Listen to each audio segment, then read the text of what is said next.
បាទសួស្តីបាទក្នុងវីដេអូនេះខ្ញុំចង់បញ្យល់គ្នាយើងអំពីការគណនាទៅលើ gutter និងទយោទឹកភ្លៀងហ្នឹងហើយអញ្ចឹងនៅក្នុងតារាង Excel នេះខ្ញុំលើកយកគម្រោងឧទាហរណ៍មួយគឺប្រភេទ gym កន្លែងហាត់ប្រាណដើម្បីយកមកបញ្យល់ណាហ្នឹងហើយអញ្ចឹងជាជំហានដំបូងដើម្បីគឺធ្វើការគណនាគឺយើងត្រូវស្គាល់បដោយហើយនឹងដំបូលតើវាប្រវែងប្រមាណហ្នឹងហើយចំណុចបន្ទាប់គឺយើងត្រូវរកផ្ទៃកាឡានៃដំបូលហ្នឹងបន្ទាប់ពីយើងដឹងប្រវែងបដោយតឹងអញ្ចឹងណាហ្នឹងហើយបាទហើយកន្លែងនេះមានន័យថាដងសេតេរបស់ទឹកភ្លៀងអញ្ចឹងដងសេតេទឹកភ្លៀងហ្នឹងគឺវាអាស្រ័យទៅលើតំបន់នីមួយៗឧទាហរណ៍ថានៅក្នុងប្រទេសកម្ពុជាយើងគឺវាស្ថិតនៅក្នុងតំបន់ឥណ្ឌូចិនអញ្ចឹងដងសេតេទឹកភ្លៀងគឺគេកំណត់យក200មីលីម៉ែត្រក្នុង1ម៉ោងបាទហើយចំណុចបន្ទាប់នេះមានន័យថាយើងប្រម៉ែកຂະຫນាតដល់សេតេទឹកភ្លៀងនឹង2មីលីម៉ែត្រក្នុង1ម៉ោងទៅជាម៉ែត្រក្នុង1វិនាទីវិញអញ្ចឹងណាបាទហើយចំណុចកន្លែងនេះអានេះមានន័យថាកម្ពស់កម្រិតទឹកក្នុងតើបង្ហូរទឹកភ្លៀងហ្នឹងបាទអញ្ចឹងខ្ញុំឧទាហរណ៍នៅក្នុងរូបនេះឧទាហរណ៍ថាតើទឹកភ្លៀងយើងនេះកម្ពស់ពីទឹកអញ្ចឹងអ្វីដែលយើងកំណត់លំហូរនៃទឹកហ្នឹងគឺ 0.75% នៃតើហ្នឹងណាហ្នឹងអញ្ចឹងមានន័យថាតើយើងកម្ពស់ពីទឹកអញ្ចឹងយើងយកពីទឹកហ្នឹងគុណនឹង 0.75 មកយើងនឹងបានតម្លៃដែលយើងកំណត់ក្នុងលំហូរទឹកនៅក្នុងតើហ្នឹងណាបាទហើយចំណុចបន្ទាប់នេះអានេះគឺចង់និយាយលើ barter អញ្ចឹងយើងមើលជាក់ស្ដែងមកក្នុងការ design យើង barter យើងប្រហែលហ្នឹងហើយយើងយកតម្លៃហ្នឹងដាក់ចូលក្នុងហ្នឹងណាបាទហើយចំណុចបន្ទាប់នេះជំរាប slope barter ណាហ្នឹងហើយក្នុងនេះគឺយើងតម្លៃប៉ុណ្ណឹងណាហ្នឹងហើយតែវា slope ហ្នឹងគឺយើងអាស្រ័យទៅលើយើងកំណត់ចង់បានប៉ុន្មានហ្នឹងណាហ្នឹងហើយក្នុងការ design បាទហើយអានេះសន្តានតើក្នុងសន្តានតើនេះដែរដោយក្នុងតារាងនេះគឺជាប្រភេទតើយើងគឺជាប្រភេទដែកអញ្ចឹងយើងមកមើលក្នុងតារាងយើងក្នុងចំណុចនេះ steel អញ្ចឹងក្នុងចំណុច steel នេះគឺតម្លៃដែលយើងកំណត់ហ្នឹងគឺ 0.012 អញ្ចឹងយើងយកតម្លៃនេះដាក់ចូលនៅក្នុងតារាងយើងមកបាទហើយចំណុចបន្ទាប់យើងនិយាយអំពី safety factor មេគុណបំរុងណាហ្នឹងហើយអញ្ចឹងយើងយកគុណវានឹង 0.3 ដែរបាទហើយចំណុចបន្ទាប់នេះ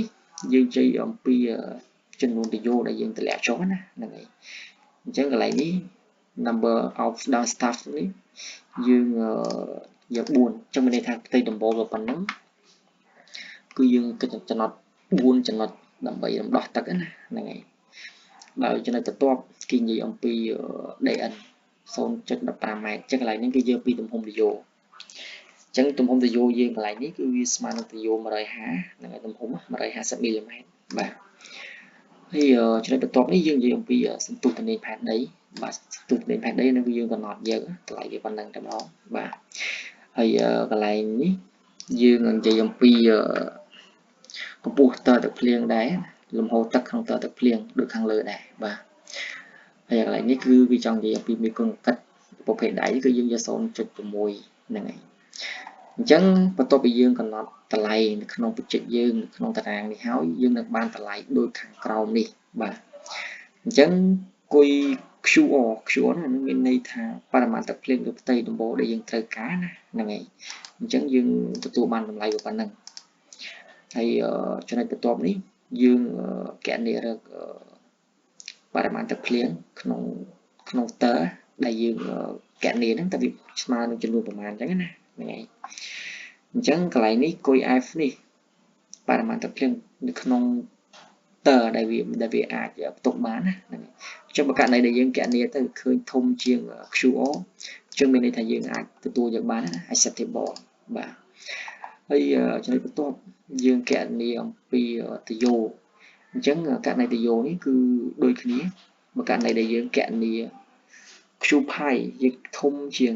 QR នេះអាហ្នឹងគឺយើងការគណនាយើងគឺអាចទទួលយកបានហើយក៏ប៉ុន្តែបើតូចជាងអាហ្នឹងយើងត្រូវធ្វើការបំរែបំរួលដូចជាតម្លើងទំហំមុខកាត់ទយោនេះហ្នឹងហើយដើម្បីឲ្យវាបាន